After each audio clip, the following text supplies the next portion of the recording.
Y'all remember merch haulers? You do? Good. That means the Alzheimer's hasn't kicked in yet. Also, they're still a thing. I don't like that. You see, I have this uncontrollable urge to spend money on overpriced merch whenever I go to a NASCAR race. It's just always way more special getting it at the track because it's way more memorable that way. There's just one problem. Actually buying it. On race day, you have the luxury of buying it from this. A merch hauler. Merch haulers have been a staple at the track as far as back as when I was a little kid. Look at him. His future's screwed. But what's so wrong with buying from a merch hauler, you might ask? It's as easy as just getting in line and then buying your thing. It's simple. On paper. Just take it from the word of a seasoned race goer to... Hold on. Attendee. Now, I'm going off of my experience of New Hampshire Motor Speedway, so if a track does it better than this, please in the comments, tell me how much of a fucking idiot I am. Now, as you can see, there's some pretty long lines, but that's to be expected. Big deal. My counterpoint to that is, unlike an NFL stadium where every 100 feet there's a merch booth selling the same stuff, if you want a specific driver, there's only one spot to go to. You can't just be like, oh, there's 20 people in this line, but if I walk down over there, there's only 10 people. No! You get one location! Take it or leave it! Final offer! So now I'm in line waiting with a bunch of other people who may be getting stuff for a completely different driver because unless you're Chase Elliott, all the drivers are mushed together into team haulers! This is my biggest gripe with the haulers. Back in the day, this wasn't a problem because almost every single driver had their own separate hauler. David Reagan had his own merch hauler. I got this in 2011, there was no line and the signed version was the same price as the unsigned version. Kinda telling. But now the teams don't run the haulers anymore. Like anything good, it gets outsourced. Founded in 2018, E2 Apparels now has the right to sell merch for the teams. Now they may argue, oh, it makes more financial sense to have this business model. Well, damn it, no! This sucks! I don't just have to deal with multiple drivers in one hauler. Sometimes I have to deal with multiple teams in one hauler. I am losing my mind! Okay, let me get back on track. Now NASCAR goes to New Hampshire Motor Speedway in July.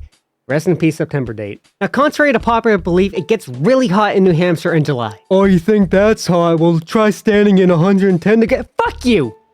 This is the only heat I know. It's hot, it's humid, it's sticky. I don't like it. Now I'm standing on hot asphalt waiting in line just to get a cold custard drink koozie. I might be dealing with severe heat exhaustion, but at least my hand isn't cold. Have I mentioned the wait times? No? Okay, well, they're kind of bad. Depending on who's working in the hauler, the wait times can range from slightly annoying to, oh my god, please make it stop! Alright, let me break it down for you. In 2021, I went to go buy merch at the end of stage 1, and I didn't get back to my seat until the start of stage 3! I missed an entire stage of racing that I paid hundreds of dollars to see! Now, I'm not the one to make a big scene about the way someone works or the quality of their performance. Until I'm slightly inconvenienced by it, then that's when I get violent. If only there was a solution. Oh hey!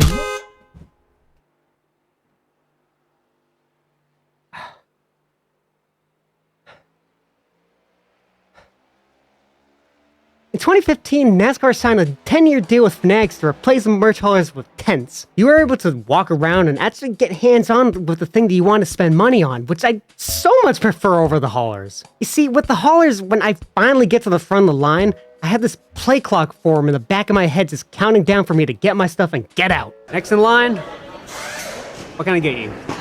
Yeah, let me get that, red shirt and, that die-cast over there. Delay game. Skinny pale white guy. Everyone proceed to beat the shit out of him.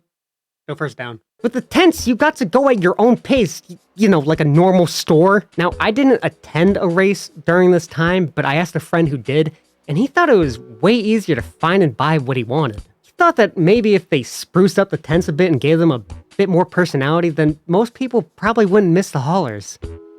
Speaking of, oh boy, was this change divisive. A lot of people made a big stink about this. They had grown so accustomed to the haulers that anything else was just sacrilege. In 2017, they started to bring back some of the haulers, and they had this mix of dog shit and not dog shit. In 2018, when I started going back to the track, New Hampshire had the haulers, and then the Fanatics 10? It was like this fenced-in area that had like a bunch of tables that had a bunch of merch on them. I started off at the haulers and then worked my way over to the Fanatics playpen, and I thought, wow, This is so much better. At the end of the year, Fanatics saw all the hate and, more importantly, the declining race attendance and said, yeah, this is not worth it. They had 6 years left on the contract and they just said, fuck it.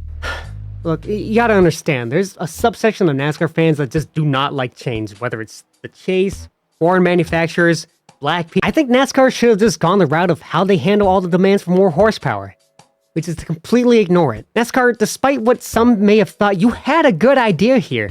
I think that after Fanatics left, if you just kept with the same model, more people would have come around to it. And with attendance seemingly rising again, maybe it's worth another shot. Alright, this is the part of the video where I tell you to subscribe, and if you like this stuff, and if you like me even more, well, 1, thank you, and then 2, you should subscribe to my main channel where I do video games and funny moments and stuff. That would be pretty cool. Okay, bye.